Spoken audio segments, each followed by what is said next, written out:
जय हिंद दोस्तों। आज हम चर्चा करने वाले हैं एक ऐसी कहानी पर जो कहानी अभी बहुत ज्यादा चर्चा में है।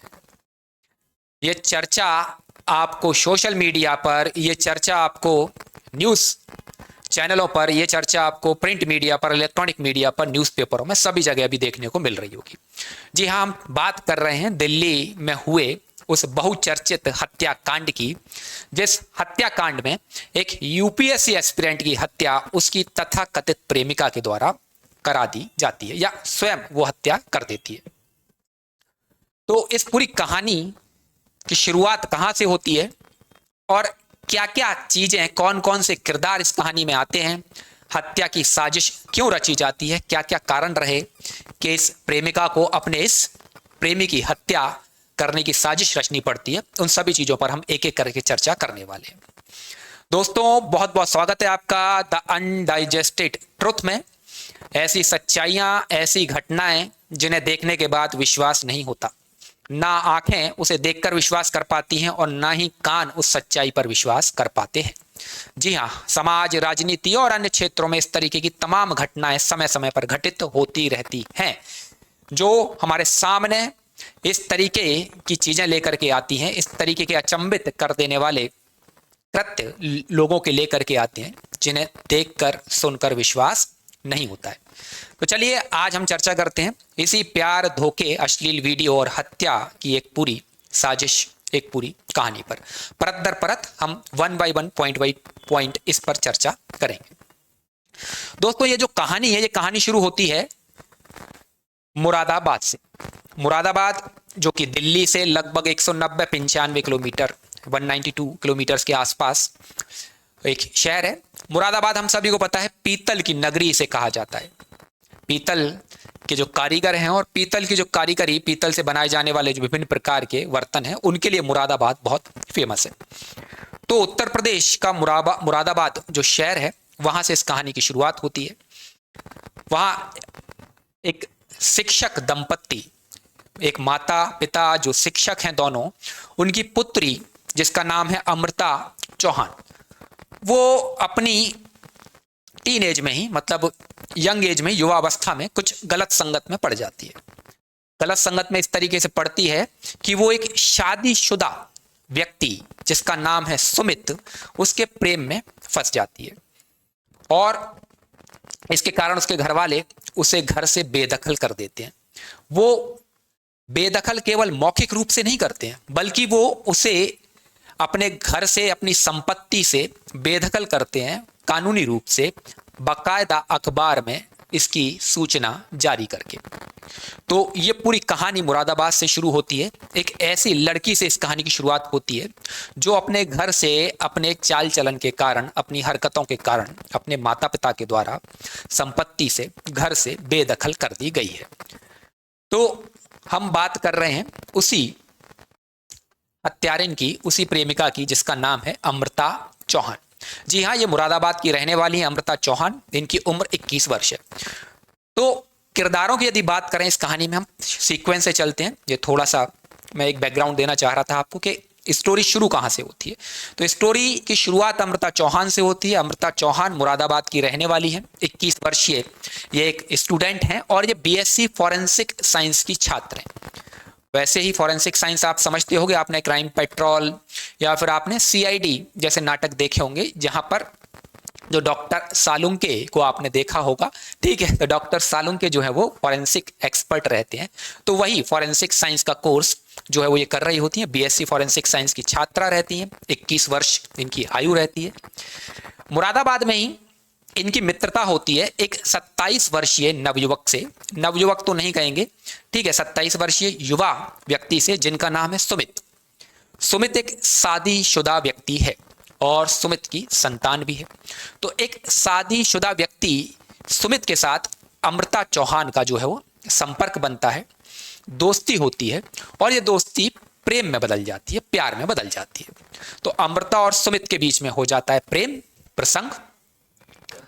अब अमृता और सुमित के बीच में जब प्रेम हो जाता है, प्यार हो जाता है, तो इसके बाद अमृता के माता पिता को जब यह खबर लगती है कि अमृता एक शादीशुदा मर्द के प्रेम में पड़ी हुई है, तो उसके माता पिता इसे अपनी जायदाद से, अपनी संपत्ति से, अपने परिवार से, अपने जीवन से बेदखल कर देते हैं। अमृता के पास अब कोई विकल्प नहीं बचता है, क्योंकि ये प्रेम जो है वो मुरादाबाद में परवान चढ़ा था। तो अमृता को अब मुरादाबाद में कोई ठिकाना नहीं था, वो किसके साथ रहे। तो अमृता जो है वो मुरादाबाद छोड़कर दिल्ली आ जाती है। दिल्ली में जब बीएससी फॉरेंसिक साइंस, जो जैसा कि मैंने आपको बताया, फॉरेंसिक साइंस में एडमिशन लेती है और वहां पर उसकी पढ़ाई शुरू करती है। वहीं पर इसकी मुलाकात होती है अलवर राजस्थान के रहने वाले एक 32 वर्षीय नवयुवक, या हम युवा कहें, नवयुवक तो नहीं कहेंगे, प्रौढ़ावस्था की ओर जा रहे व्यक्ति से, जिनका नाम है रामकेश मीणा। अब ये रामकेश मीणा कौन है? तो रामकेश मीणा अलवर राजस्थान से दिल्ली आते हैं। दिल्ली के गांधी विहार में, जो कि तिमारपुर नामक क्षेत्र में आता है, वहां रहकर यूपीएससी की तैयारी कर रहे हैं। आईएएस बनने का सपना पाले थे, आईएएस बनेंगे, बहुत अच्छी बात है भाई। 32 वर्ष इनकी आयु हो चुकी थी, काफी लंबे समय से आईएएस की तैयारी में व्यस्त थे। तो वहां पर अमृता और रामकेश मीणा की मुलाकात होती है। पहले दोस्ती होती है। अब चूंकि आप समझना, स्थिति को समझिए आप, अमृता के पास कोई ठिकाना नहीं है। अमृता को किसी ऐसे व्यक्ति का सहारा चाहिए जो उसे ना केवल आसरा दे सके, बल्कि साथ ही साथ उसकी जरूरतें भी पूरी कर सके। अब आप कहेंगे यहां पर कि फिर ये तो सुमित भी कर सकता था, मुरादाबाद में जब घर वालों ने निकाल दिया। तो यहां आपको ये याद रखना पड़ेगा कि सुमित जो है वो शादीशुदा व्यक्ति था, तो वो अमृता को अपने घर नहीं रख सकता था। दूसरी बात, सुमित जो है वो एक संविदा कर्मचारी था, अर्थात कॉन्ट्रैक्ट जो है वो बेस पे काम करता था, उसकी आमदनी बहुत सीमित थी, तो वो अमृता के खर्चे नहीं उठा सकता था। तो वो मुरादाबाद नहीं रह पाई अमृता, वो दिल्ली आती है और दिल्ली आकर के वो रामकेश मीणा के साथ जो है वो संपर्क में आती है। दोनों में दोस्ती होती है। दोस्ती के बाद जब ये दोस्ती एक लिमिट से थोड़ी आगे बढ़ जाती है, तो ये डिसाइड होता है कि रामकेश और अमृता जो है वो एक ही साथ रहेंगे, और अमृता जो होती है वो रामकेश के साथ शिफ्ट कर जाती है, अर्थात लिव इन रिलेशन में रहना प्रारंभ कर देते हैं। रामकेश मीणा और अमृता चौहान ये दोनों साथ साथ रहना प्रारंभ करते हैं, और ये जब साथ रहना प्रारंभ करते हैं तो डेफिनेटली एक लड़का लड़की लिव इन में रहते हैं, तो केवल पति पत्नी की तरह रहना जानते हैं, लेकिन पति पत्नी होते नहीं है। कहने का मतलब है कि बिना शादी किए पति पत्नी की तरह जब रहा जाता है एक महिला और पुरुष के द्वारा, तो उसे हम लिव इन रिलेशनशिप कहते हैं। तो ये पति पत्नी की तरह रह रहे थे, आसपास के सभी लोग इस चीज को जान भी रहे थे, समझ भी रहे थे कि अमृता और रामकेश जो है ये मैरिड नहीं है, लेकिन लिव इन रिलेशनशिप में रहते हैं। तो गांधी विहार तिमारपुर में ये लिव इन रिलेशनशिप में रह रहे थे अमृता और रामकेश मीणा। अब इन दोनों के बीच में जो पति पत्नी वाले संबंध होते हैं वो संबंध भी स्थापित होते हैं, और यहीं पर एक गड़बड़ हो जाती है। उस गड़बड़ के ऊपर हम आगे चर्चा करने वाले हैं, ठीक है। तो आई होप यहां तक आपको चीजें समझ में आ गई होंगी। अब क्या होता है कि जब रामकेश और अमृता साथ रह रहे होते हैं, तो अमृता का जो पुराना प्रेमी होता है, जो मुरादाबाद में है, जिसका नाम है सुमित, वो अमृता को संपर्क करता है और वो अमृता को बताता है कि वो उसके बिना नहीं रह सकता, वो उससे बहुत प्रेम करता है।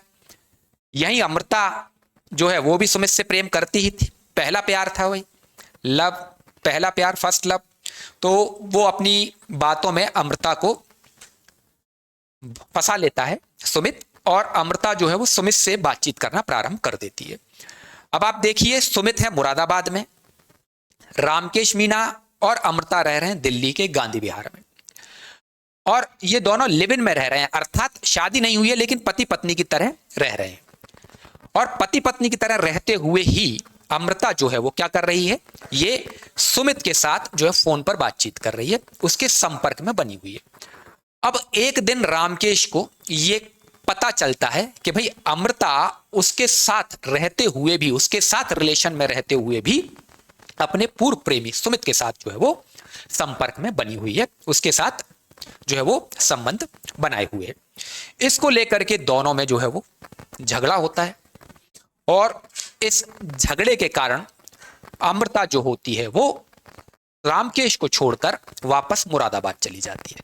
तो अब आप यहां तक पहुंच गए कि अमृता रामकेश को छोड़कर अपने पूर्व प्रेमी सुमित के पास वापस मुरादाबाद चली गई है। अब आपको लगेगा कि कहानी यहां खत्म हो जानी चाहिए, लेकिन ऐसी बात नहीं है। कहानी यहीं से शुरू होती है। जब अमृता मुरादाबाद चली जाती है तो रामकेश जो है, अब आपको लग रहा होगा कि भाई 32 वर्षीय यूपीएससी की तैयारी करने वाला एक एस्पिरेंट जो है वो मेंटली तो इतना मैच्योर रहा ही होगा ना कि अगर कोई छोड़कर जा रही है लड़की, उसको उसकी प्रेमिका छोड़कर जाना चाहती है तो वो उसे जाने देगा, उसे परेशान नहीं करेगा। लेकिन ऐसा नहीं है, क्योंकि रामकेश जो है वो यूपीएससी की तैयारी कर रहा था या नहीं ये तो नहीं पता, लेकिन बाकी सारे काम कर रहा था। वो आगे आपको वीडियो में पता चल जाएगा। तो जो रामकेश मीणा हैं, उन्होंने उन पलों की, जिन पलों में रामकेश और अमृता लिव इन में रह रहे थे, कुछ वीडियो रिकॉर्डिंग कर ली थी, कुछ फोटो जो है निकाल ली थी, और उन फोटो और वीडियो क्लिप्स के आधार पर वो अमृता जो कि मुरादाबाद सुमित के पास चली गई है, अमृता को ब्लैकमेल कर रहा था, उसे बार बार अपने पास बुलाने के लिए दबाव डाल रहा था। यहां से पूरा सीन चेंज हो जाता है और यहीं से जो रामकेश है उसकी हत्या की साजिश जो है वो, उसकी जो है वो सुगबुगाहट चालू हो जाती है। अमृता बार बार रामकेश को समझाती है कि उन वीडियो क्लिप्स को, फोन्स को डिलीट कर दे, लेकिन रामकेश नहीं मानता। थक हार कर अमृता जो है वो ये सच्चाई किसको बताती है? सुमित को बताती है। और सुमित को जब ये सच्चाई पता चलती है तो सुमित का खून खौल होता है। खैर, यहां चर्चा करेंगे। अब देखिए यहां से क्या है, ये जो जब लिव इन में रह रहे थे और लिव इन में रहते हुए जब अमृता और रामकेश के जो अंतरंग क्षण थे, ठीक है, उन क्षणों के जो वीडियो और क्लिप्स रामकेश ने बनाए थे, ये वीडियो और क्लिप्स को लेकर के दो थ्योरी यहां पर निकल के आती है। एक थ्योरी तो जो अभी चर्चा में चल रही है कि भाई मर्डर का कारण क्या रहा, तो मर्डर का कारण रहा कि सुमित का अमृता की जिंदगी में दोबारा आना और इसका पता चलना किसको? रामकेश को, दोनों के बीच में झगड़ा होना और अमृता का जाना मुरादाबाद। और जब वो मुरादाबाद जाती है तो वहां पर पहले ये मान के चला जा रहा था। दूसरा यह है कि अमृता को रामकेश की सच्चाई पता चल गई हो, है ना। पहला तो यह है कि रामकेश को अमृता की सच्चाई पता चली इसलिए झगड़ा हुआ। दूसरी थ्योरी यह भी चल रही थी कि नहीं, रामकेश की जो सच्चाई थी वो अमृता को पता चल गई। अब रामकेश की कौन सी सच्चाई है जो अभी हाल ही में पुलिस ने अपनी जांच में जो है वो बताया है कि भाई रामकेश जो है वो उसने कुछ ऐसे कांड पहले ही कर रखे थे जिनके बारे में हो सकता है अमृता को पता चल गया हो और अमृता उससे डर गई हो, सहम गई हो, और उस डर के कारण, उस दबाव के कारण अमृता ने इस हत्या की साजिश रची हो। उस पर हम आगे चर्चा करेंगे। तो अब देखो क्या है, अमृता सुमित में झगड़ा होता है, सॉरी, अमृता सुमित के पास वापस जाती है, रामकेश जो है वो उस पर दबाव डालता है वापस बुलाने के लिए और वीडियो और क्लिप्स के माध्यम से उसे ब्लैकमेल करता है। अब जब वीडियो और क्लिप्स वो डिलीट नहीं करता है, अमृता पर बार बार अनैतिक दबाव बनाता है अपने पास उसे वापस आने के लिए, तब फिर अमृता थक हार कर सुमित को बताती है और यहीं पर फिर रामकेश मीणा की हत्या की साजिश रची जाती है। अब ये जो हत्या की साजिश थी, इसमें भी दो चीजें हैं कि या तो हत्या की साजिश रची गई होगी या फिर ये हत्या अकस्मात हो गई होगी, हाथापाई में, छीना झपटी में या गुस्से में ये हत्या कर दी गई होगी। वैसे भी जब हम आपने देखा होगा, हत्या जब की जाती है किसी के द्वारा या कोई अपराध किया जाता है तो उस अपराध में उसका इंटेंशन देखा जाता है कि जो इंटेंशन था या नहीं था। अर्थात जो क्राइम है वो इंटेंशनली किया गया था, अर्थात पूरा सोच समझकर षड्यंत्र पूर्वक वो हत्या या अपराध किया गया, या फिर वो अपराध करने की मंशा थी ही नहीं, इंटेंशन था ही नहीं, लेकिन परिस्थितियां ऐसी उत्पन्न हो गई कि वो अपराध घटित हो गया। तो यहां पर दो थ्योरी मुझे लगती है, इन दोनों में से कोई एक चीज जो है वो हो सकती है कि ये जो षड्यंत्र था ये सुमित, अमृता और सुमित का एक और मित्र था। अब देखिए सुमित कौन था? सुमित मैंने बताया संविदा कर्मचारी था और ये एक एसएससी सीजीएल की प्रिपरेशन भी कर रहा था।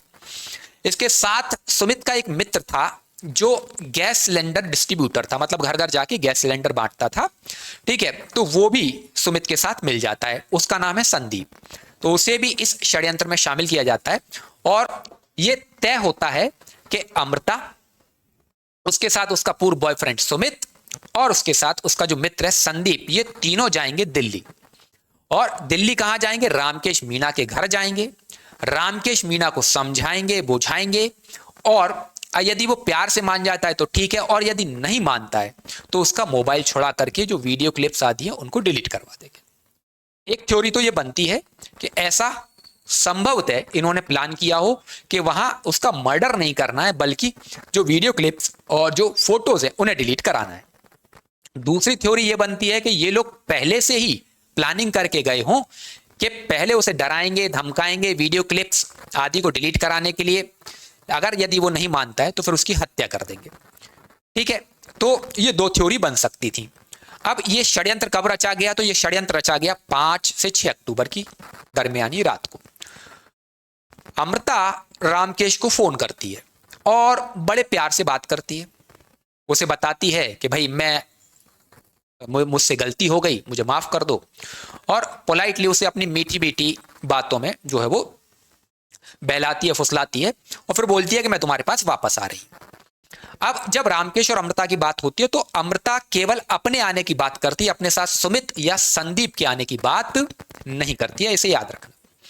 तो अमृता, अब 5 अक्टूबर को उनकी बात होती है और 5 अक्टूबर की रात में अमृता निकलती है मुरादाबाद से और 6 बजे के रात में 6 अक्टूबर की मतलब अर्ली जो 6 अक्टूबर है, रात में 3 बजे के आसपास, 2 से 3 बजे के बीच में ये दिल्ली में रामकेश के घर जाती है। अब रामकेश को ये नहीं पता कि अमृता अकेली नहीं आ रही है, उसके साथ सुमित भी आ रहा है, संदीप भी आ रहे हैं। तीनों ने अपने चेहरे ढक रखे होते हैं, स्कार्फ से, रुमाल आदि से बांधे रहते हैं और ये तीनों जाते हैं रामकेश के घर पे। रामकेश गेट खोलता है और जब वो गेट खोलता है तो पहले अमृता एंट्री करती है और अमृता के साथ साथ सुमित और संदीप भी एंट्री कर जाते हैं। अब ये तीनों वहां पहुंचते हैं, रामकेश को धमकाते हैं, डराते हैं वीडियो क्लिप्स आदि डिलीट करने के लिए। संभवतः इनके बीच में छीना झपटी हुई होगी, झगड़ा हुआ होगा, बहुत सारी चीजें संभव हो सकती है। हालांकि बाद में जब पुलिस में कबूलनामा किया गया तो अमृता और उसके साथी संदीप और सुमित ने बताया है कि उन्होंने रामकेश की हत्या, सुमित और संदीप ने रामकेश की हत्या गला दबाकर कर दी थी। मोबाइल चार्जर का जो वायर था उससे उसका गला दबाया और उसकी हत्या उन्होंने की। और ये हत्या जो है वो हत्या ना लगे कि एक्सीडेंट लगे, तो उसकी प्लानिंग भी उन्होंने की। पहले उसका मोबाइल का जो चार्जर है उसके वायर से उसका गला दबाया गया, उसकी हत्या की जाती है। फिर जो यूपीएससी की तैयारी कर रहा था तो उन यूपीएससी की तैयारी करने के दौरान कई सारी किताबें, नोट्स उसने इकट्ठे किए थे, उनकी एक चिता बनाई। उसके ऊपर रामकेश मीणा को लिटा दिया जाता है, उसके ऊपर घी डाला जाता है, तेल डाला जाता है, शराब डाली जाती है और उसे आग लगा दी जाती है।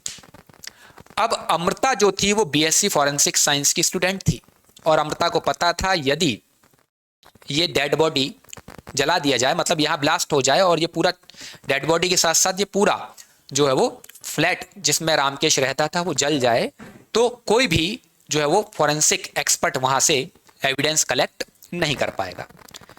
तो सिलेंडर का जो वॉल्व है, तो जो गैस सिलेंडर डिलीवरी बॉय है आपका संदीप, वो इसलिए था, उसे पता था कि किस स्पीड से कहाँ वाल्व को कैसे सेट करना है ताकि धीरे धीरे गैस लीक हो और एक टाइम के बाद वो आग पकड़े और फिर सिलेंडर जो है वो ब्लास्ट हो जाए। तो वहां से पहले इसकी हत्या करते हैं, इसकी डेड बॉडी को जलाते हैं और फिर संदीप जो है उस गैस सिलेंडर के वॉल्व को इस तरीके से मतलब उसको रखता है कि वो धीरे धीरे गैस उसमें से लीक होती है और वो जैसे ही आग के संपर्क में आती है तो कुछ टाइम के बाद उसमें ब्लास्ट होता है। ये तीनों पहले वहां से निकल जाते हैं। निकलते वक्त ये हत्या ना लगे, ये लगे कि ये एक घटना हुई है, तो इसकी साजिश जो है ये रचते हैं। ये साजिश कैसे रचते हैं? ये रचते हैं गेट से। जो दरवाजा होता है उस दरवाजे में, आप दिल्ली में जाएंगे फ्लैट्स में, गांधी विहार, नेहरू विहार, इंदिरा विकास, यहाँ पर फ्लैट्स हैं जहाँ पर यूपीएससी की तैयारी करने वाले बहुत सारे स्टूडेंट्स रहते हैं। वहाँ पर फ्लैट्स में आप देखेंगे तो वेंटिलेशन नहीं होता है, एक रूम होता है, एक किचन होता है और लेट बाथ होता है, सेपरेट इस तरीके से रहता है। तो वहाँ पर जो मेन एंट्री गेट होता है उस मेन एंट्री गेट में मतलब लगभग 70% वो कवर्ड रहता है और 30% में एक जाली जैसी बनी रहती है। तो उस जाली जो रहती है लोहे की ग्रिल टाइप रहती है, उसमें उसमें एक फिर मच्छरदानी टाइप जाली रहती है। तो उन्होंने उस मच्छरदानी वाली जाली को काट के, अमृता को वहां रह चुकी थी, उसे पता था, रह काट के फिर अंदर से हाथ डाल के अंदर से उन्होंने लॉक कर दिया, कुंडी को लगा दिया और जाली को वापस सेट कर दिया। और ये तीनों वहां से निकल के आते हैं और मुरादाबाद चले जाते हैं। तो अमृता, सुमित और संदीप मुरादाबाद से आते हैं 5 और 6 अक्टूबर की दरमियानी रात को, और पूरा जो उन्होंने प्लानिंग की थी हत्या की रामकेश की, वो हत्या को जो है वो एग्जीक्यूट करते हैं उसको, और वहां से निकल जाते हैं। कुछ टाइम के बाद लगभग बताते हैं कि 3 बजे के आसपास जो है वो वहां पर ब्लास्ट होता है, और उस ब्लास्ट से लोगों की नींद खुलती है। पुलिस को बुलाया जाता है, जांच होती है, और प्रथम दृष्टया पुलिस वालों को भी यही लगता है अपनी जांच में कि ये एक एक्सीडेंट है, और इस एक्सीडेंट में रामकेश मीणा की क्या हो गई है, डेथ हो गई है। अब यहीं से ट्विस्ट आता है। जो गेट वाली कहानी मैंने आपको सुनाई, वो गेट वाली कहानी से ही जो है वो ये पूरा जो हत्या का जो कांड है वो खुलता है।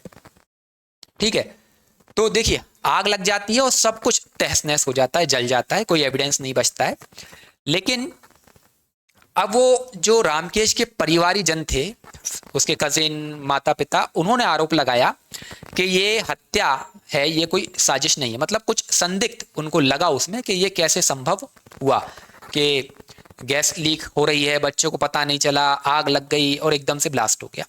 तो उसको लेकर के जो है वो कुछ संदिग्धता जताई जाती है परिवारजनों की तरफ से। पुलिस आगे फर्दर इन्वेस्टिगेशन करती है। जब इन्वेस्टिगेशन किया जाता है तो फिर उसमें सीसीटीवी फुटेज सामने आती है, और उस सीसीटीवी फुटेज में अमृता, उसका प्रेमी संदीप, सुमित, और उसका दोस्त संदीप, ये आ जाते हैं तीनों। दिल्ली में आप जाएंगे तो जो मकान मालिक हैं वो अपने मकानों में सीसीटीवी फुटेज लगा के रखते हैं, और वैसे भी सीसीटीवी फुटेज जो है वो आपको हर गली कोने नुक्कड़ पे मिल ही जाते हैं। तो जब सीसीटीवी फुटेज खंगाले जाते हैं तो इन तीनों की गतिविधियां वहां संदिग्ध पाई जाती हैं, पहली चीज।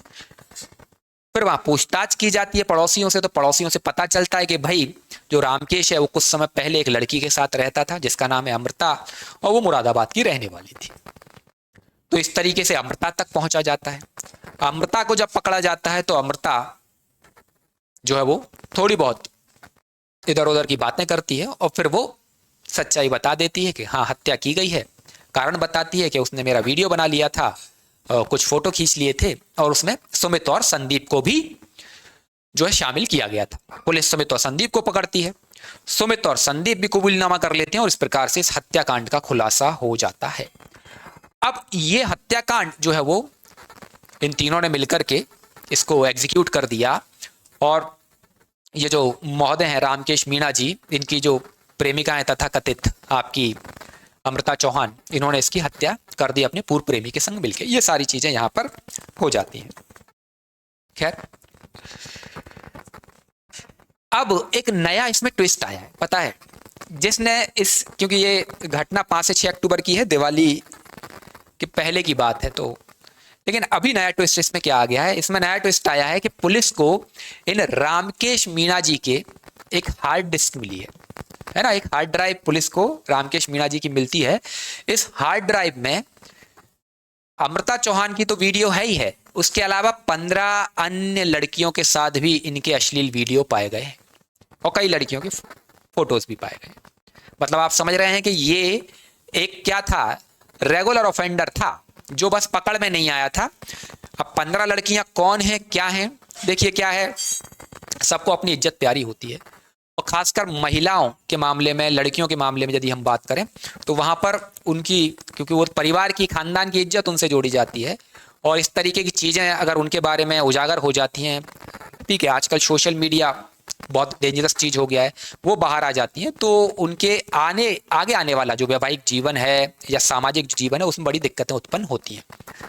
तो उन लड़कियों ने विरोध नहीं किया होगा रामकेश का, और मुझे लगता है कि रामकेश फेवर भी ले रहा होगा, हर तरीके से फाइनेंशियल भी ले रहा होगा, फिजिकल भी ले रहा होगा, हर तरीके से वो फेवर लेने की कोशिश कर रहा होगा। ब्लैकमेलिंग वाला काम कर रहा था रामकेश मीणा।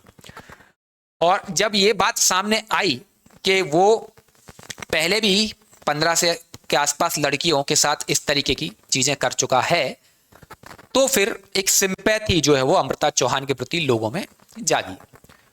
लेकिन देखिए दोस्तों, हमारा जो देश है वो संविधान से चलता है, कानून से चलता है। हमारे यहाँ रूल ऑफ लॉ है, विधि का शासन है, तो हमें विधि के अनुसार ही चलना चाहिए। अमृता चौहान के साथ यदि ये हुआ था तो उन्हें अपने पूर्व प्रेमी के साथ मिलकर षड्यंत्र रचने की बजाय उन्हें पुलिस के पास जाना चाहिए था। उन्हें भारत की न्यायिक व्यवस्था में विश्वास जताना चाहिए था और रामकेश मीणा की कंप्लेंट करनी चाहिए थी। तो वहां से एक जो समाधान प्रस्तुत होता, जो सॉल्यूशन उनको मिलता, वो ज्यादा बेहतर होता। अब इनको अपनी पूरी जिंदगी जो है वो एक ऐसे व्यक्ति के हत्या के लिए जेल में बितानी पड़ेगी जो केवल उनके साथ ही नहीं बल्कि 15 अन्य लड़कियों के साथ भी इस तरीके की हरकतें कर चुका है। समझिए आप। हालांकि उन्होंने जो किया अमृता जी ने, तो उससे उन 15 लड़कियों को तो मुक्ति मिल गई, क्योंकि रामकेश मीणा जी तो चले गए और उसके साथ पुलिस के हाथ वो 15 लड़कियों की वीडियो भी लग गए हैं।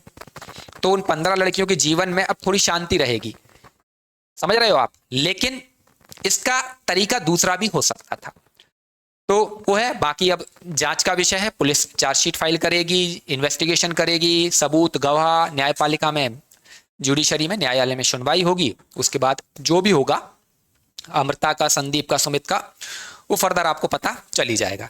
अब इससे मैसेज क्या मिलता है? तो इससे सीधा सा संदेश ये मिलता है कि भाई हमारे पास जो है वो अगर कोई भी इस तरीके का समस्या आती है, चैलेंज आता है, विशेषकर महिलाओं के समक्ष, तो उन्हें सबसे पहले अपने परिवारजनों से संपर्क करना चाहिए बिना भय के।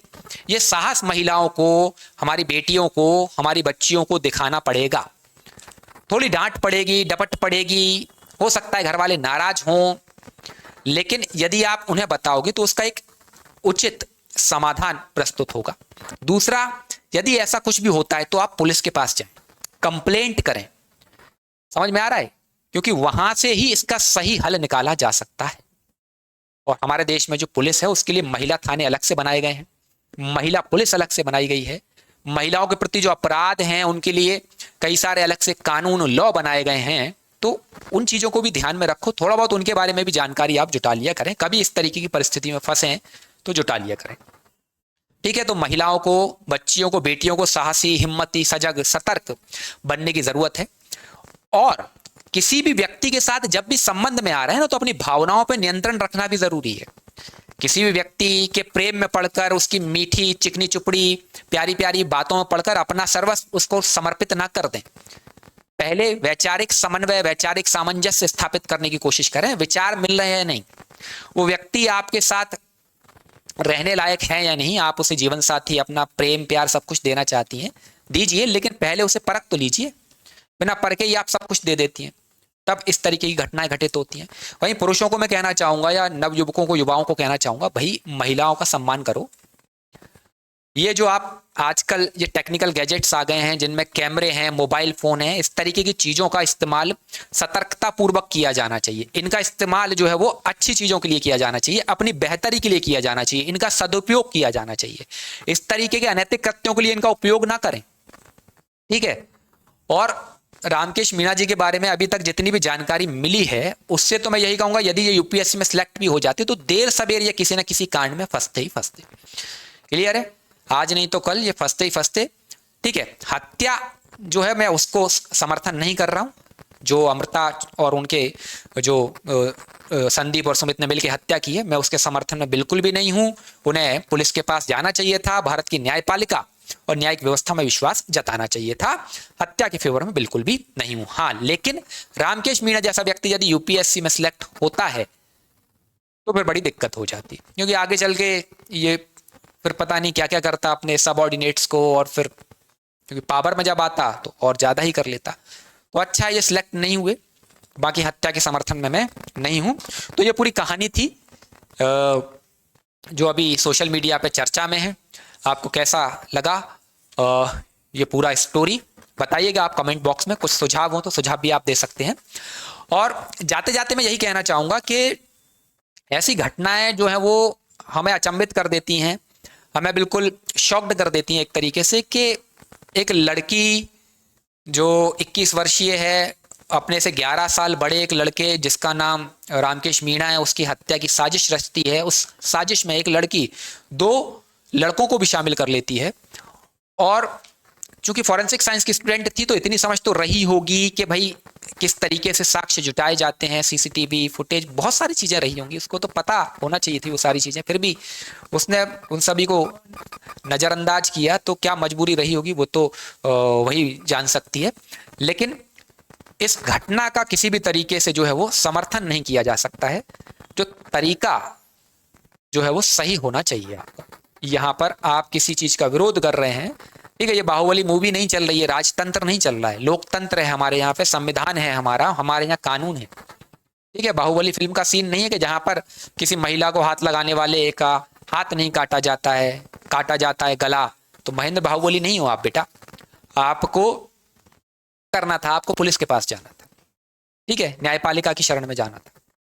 तो मैं सभी से निवेदन करूंगा, कभी भी ऐसी परिस्थिति उत्पन्न होती है तो न्यायपालिका की शरण में जाएं, जो उचित प्लेटफॉर्म है वहां जाके मदद की गुहार लगाएं, ठीक है। तो मिलते हैं अगले वीडियो में फिर एक नई कहानी के साथ, नई स्टोरी के साथ। तब तक के लिए जय हिंद, जय भारत।